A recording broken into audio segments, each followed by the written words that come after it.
Hello, everybody. This is EJ Schultz, news editor at Ad Age, and welcome to the latest installment of our monthly look at purpose marketing hits and misses. Joining me is our usual guest, Thomas Kolster, who is the founder and creative director at Copenhagen-based Goodvertising Agency, which advises companies and organizations on how to turn environmental, societal, and health risks into market opportunities. Welcome, Thomas. So good to see you back online, EJ. Yes, I want to thank everyone who joined us in person for our last live episode in Chicago at our Business of Brands event. Maybe we'll do that again next year. But we're back online again for a monthly look. And without further ado, let's get going. We have a lot of interesting stuff today, so I want to get right to it. Our first hit comes from a mental health campaign that's been organized by the Colorado Department of Public Health and Denver agency Cactus. The campaign is called Man Therapy. I believe it's been ongoing for a while, but we're going to look at their latest work, which puts a humorous and very masculine spin on mental health. It features the campaign's protagonist, the fictional Dr. Rich Mahogany. Let's take a look. According to science, 10 out of 10 men have feelings. But some men find it hard to talk about those feelings.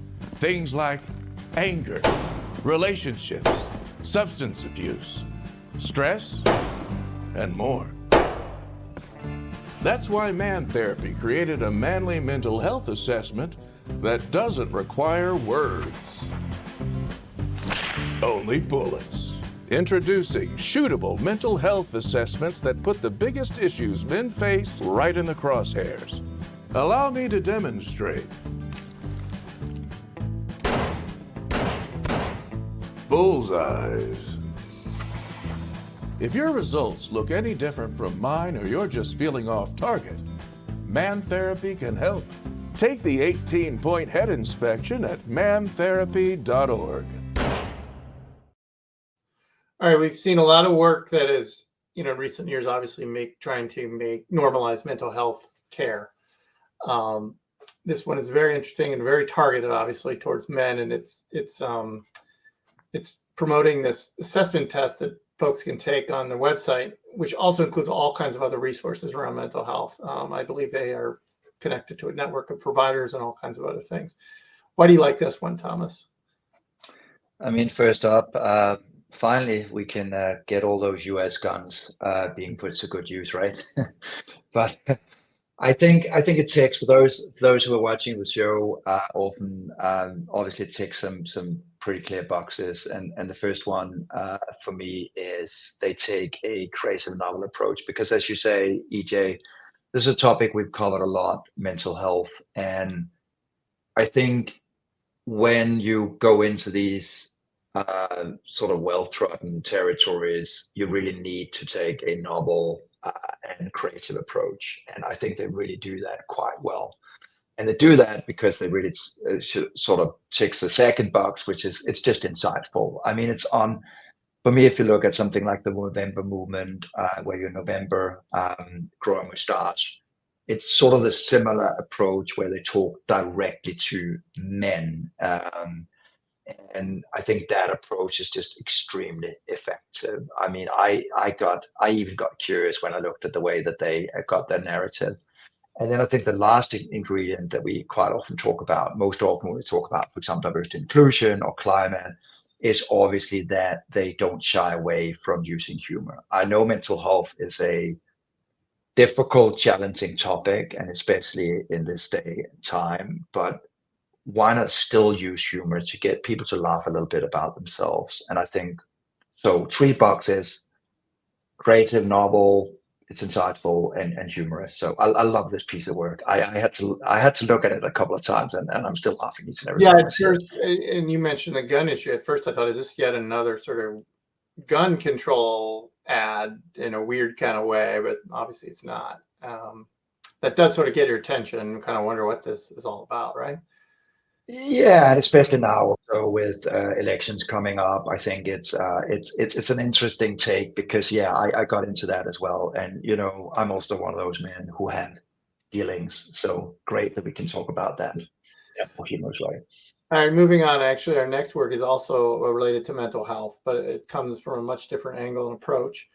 It comes from the International OCD Foundation, and it deals with diagnosing OCD in young people. Let's watch the ad, which is called Escape the Loop, and it comes from Ogilvy, Denmark.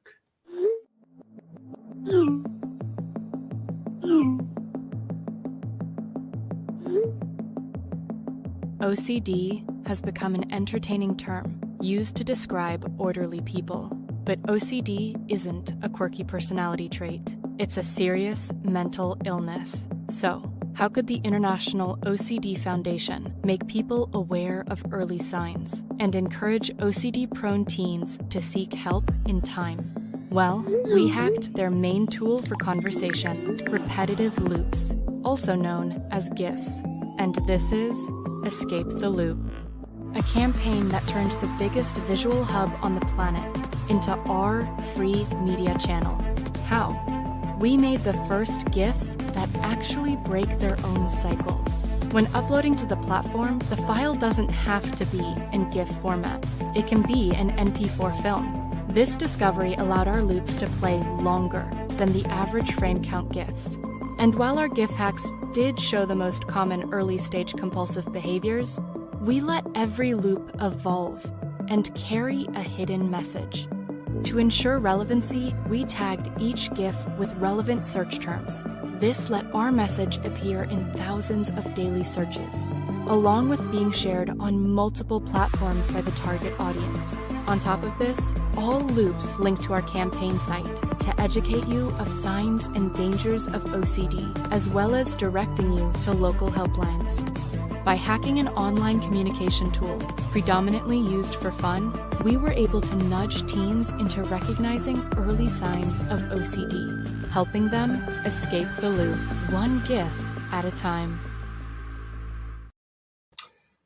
I really like the way that this campaign starts, and it because it's so true that the phrase OCD has just been thrown around like crazy, to the point where it's kind of lost its meaning, and they're kind of bringing it back to reality. And I think the campaign is meant, obviously, as an education awareness play to really describe that this is, of course, a serious issue.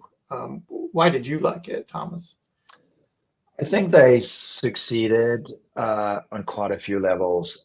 First off, I think it's so targeted people with OCD that they'll feel recognized, they'll see the patterns, and by taking quite a novel media approach, I think they hit it home, because quite often what I feel with these types of campaigns is that if you don't solve the media piece of it, how are you going to hit those people who might be in need of taking that evaluation of that test? So I think they both succeed on actually creating something that's interesting to look at. And if you sort of have those OCD traits, you definitely feel yourself pulled into that sort of narrative. And secondly, the media approach to it, I think, is quite brilliant.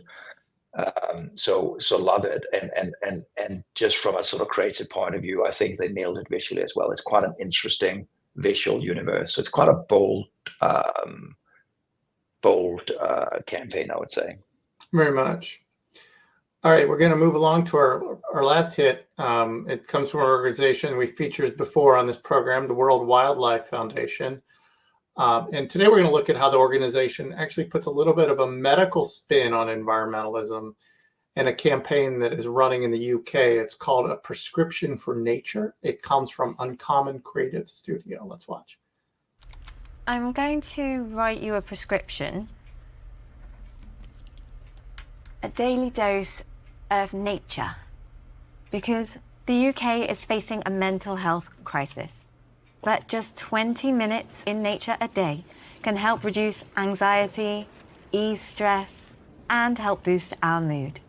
So go get your daily dose and search WWF Prescription for Nature for more ways to let nature restore you.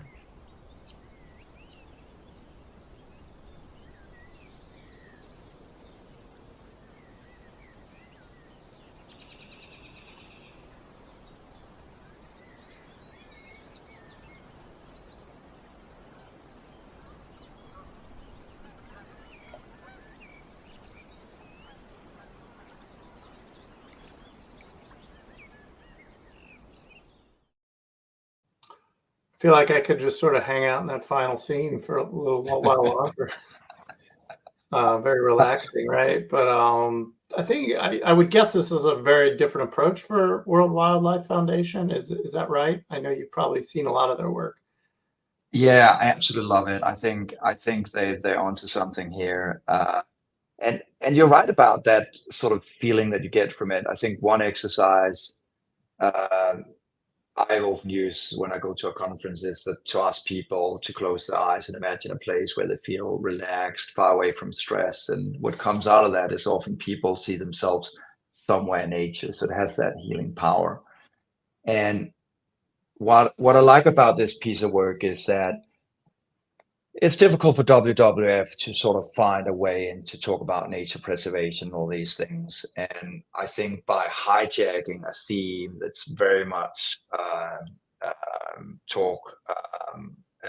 very much a hype topic right now, mental health, I think to sort of find a way into that bigger theme and putting a value of nature. Why is nature so valuable? So I think it ticks a lot of boxes. And as you say, EJ, wow, like just getting that little mental break from this piece of work, I think it's really well done. And I even love the sort of way that the sound of the birds and chirping of the birds is just getting louder and louder. So I could see this for a while. I would love a screen. I like the contrast too between the sterile doctor's office, which is a place of usual very high anxiety, and then the way they pan out, and you can kind of feel my heart rate calming down. Actually, it's very well done. I mean, it's almost like you would think with 3 pieces of work looking at mental health, you would think it's Mental Health Awareness Month, but that is in fact in May. But it's just kind of to show different ways of actually approaching the same topic in quite a few crazy ways. It's good to see. It's different ways into the topics, which I love to see for very, very important issues. All right, moving on to our misses. We're actually sticking with Uncommon Creative Studios. So we rewarded them, and now we're going to unfortunately have to connect them to a miss. This is an ad that we're going to watch, or an effort we're going to watch. It's called the Rewear Chair, and the agency was behind this one, and they debuted it at Dutch Design Week. Let's take a watch. Do you have a laundry chair in your bedroom? Do you know what I'm talking about? I call it the throwing chair, but yeah, I know the thing you mean. You're talking about the thing where you take your clothes off at night, you throw it on a chair rather than putting them in the wash or whatever. It's funny how we all have this kind of stigma that might be seen as like dirty or unclean. But more damage happens in the washing machine than when clothes are being worn. And if you get an extra 9 months out of your clothes, so you don't wash them as much, you can reduce the carbon, water and waste footprint by up to 30%. Let's talk about this chair. It's called the Rewear Chair. And they have made a chair. How would I describe it to you? It's sort of like, imagine a normal chair and then give it arms like a spider. And it can hold a week's worth of clothing. So, honestly, it just looks so cool. What's great is extending the life of your clothes. It's the most important thing you can do. And that's what they want to promote with this chair. That's what they want us all to think about. And the Rewear Chair is all about getting us to think about this, about washing less.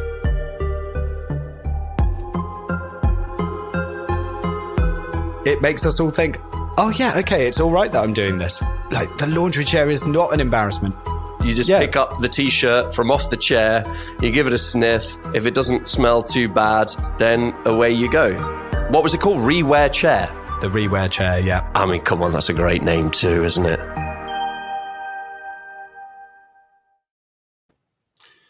All right, beginning of this really, I think the beginning kind of resonates because it's something we all do, or most of us do, right? We all have that chair where we throw our laundry, but I have a feeling you did not like the pivot to the actual product they're pitching. No, I mean, you're absolutely right. I mean, we talked about insights earlier in this segment, and obviously, like, I felt touched as well when they started talking about that particular chair, because, oh yes, I do have that chair as well. What I don't like about it, it's a great name for a chair. It ends up being a gimmick. Will people start talking about this? I'm not sure. I think this is just too much advertising, too little impact for me. And it's such a shame because, Ecovare, just the fact that they want to talk about using detergent less, I think is quite bold. So there's so many other places you could have taken this piece of work, and a lot of the really important sustainability information that could have been told are not being told. For me, for example, maybe it's the Scandi in me. Today I had white on, but usually I wear black. And even just like for me to keep my pants and not wash them for a long time, 2 to 3 weeks, put them in the freezer, put them out in fresh air, whatever, that would have been sort of really, really useful advice that would have changed behaviors. So it ends up being too much of a gimmick chair on a topic that's so important today, because just by extending that wear of the garment, you keep them looking prettier and you keep the planet prettier. So a really lost opportunity here, which is such a shame. Not to mention the fact there are plenty of fine drying racks on the market that are much more functional, that you fold up and put in a corner and you bring out when you need it. Right? Yeah. Plus, should I buy the chair or should I get, it's just, it just doesn't really add up. Plus, if I wear my clothes for longer, would I really be needing like this? Yeah, there's more questions than answers to this piece of work. All right, moving along. We've got two more pieces of work to look at. Our next one comes from Repak, which is an Irish environmental nonprofit that is promoting proper recycling behavior with this relatively short ad from the agency Brill Building.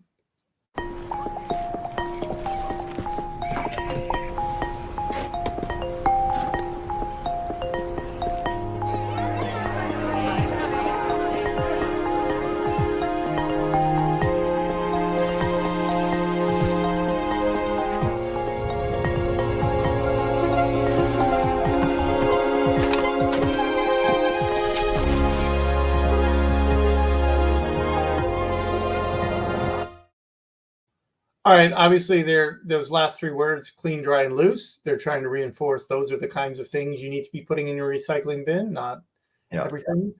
But why didn't this very visual approach work for you? Yeah, usually I do actually like these sort of visual ways of communicating a quite complicated matter. We've seen it earlier with amount of cars put on top of each other to encourage public transport and other ways of taking complicated subjects and making them simple and visual. So usually I do like it. It just doesn't give me a lot. It's probably the biggest mistake is you're in a country that has been talking about recycling for quite a few years. I don't think it really gives us any new reason for doing so, and so that's the problem. They basically preaching to people who might already be recycling and not really giving us any new arguments for why recycling really matters. You can see this visual stuff adding up, but I don't think it really makes enough of a point of a thing that is so paramount. A bit of a missed opportunity, I would say, unfortunately. All right, we're going to end with our final piece of work. We're going to look at it comes from a tourism brand called TUI, which is looking to help people avoid jet lag by promoting a special meal program in partnership with HelloFresh. The agency behind this one is the Family Amsterdam.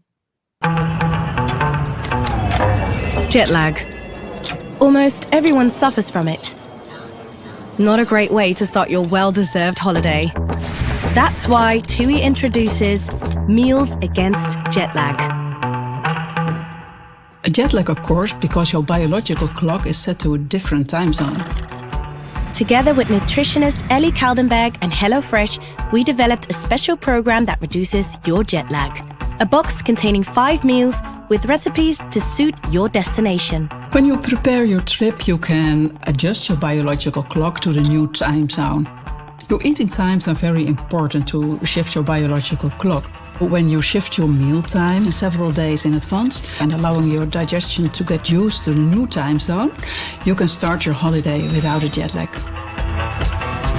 In this way, we don't just offer travelers the best possible holiday experience, but we also make sure that they get a taste of their destination already at home. Discover more on TUI.nl/jetlag.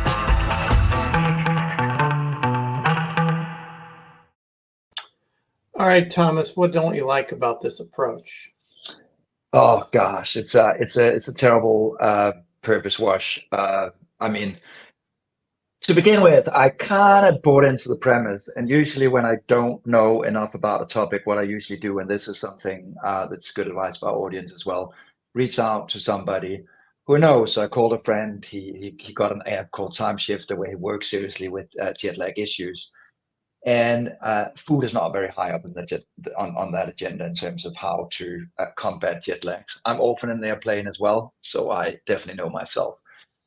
What I don't like about this even more so is that if they really wanted to help their travelers, there were so many other things that are more important than food. And so when you actually look closer to the initiative, what they're actually trying to do is to push us some of these fresh meal boxes, which becomes incredibly clear when you click that little link. So I think it's very badly disguised sales campaign, and I don't think that really serves the TUI brand really, really well. Because if you go down the purpose road, at least seem like you're genuine and you do care. And for somebody who sits in a plane seat way too often, jet lag is quite a serious issue for a lot of people. So I think they miss it, unfortunately. Yeah, I would love to hear how this came together. I mean, obviously, we've been writing a ton about partnerships lately, and there was clearly a partnership here. But I'm wondering, and I don't know the answer to this, was this something where the partnership happened and then they're like, we got to figure out how to promote the partnership? Like there was some connection between TUI and HelloFresh, and then they got in a room and said, what if we did this? Rather than starting with the actual problem you're trying to solve, which you're describing, this may not actually solve a problem. I think your journalistic questioning there kind of leads us to the answer, right? I thought very much the same. I think the challenge is that if you want to get purpose right, you need to begin with the very foundation of what is it that you want to do? How can you play a meaningful, transformative experience for your customers? How can you help them? How can you make a difference? This one, I'm pretty sure, started a different place. We have to shovel down some food boxes. We have to sell some food boxes. That's what the partnership is about. It's a sales promotion. And then it ended up here using purpose as the driver. And I feel it's a shame, as I said, especially because they are piggybacking on a quite an important topic for travelers out there who might jump on a plane to go to Thailand, right?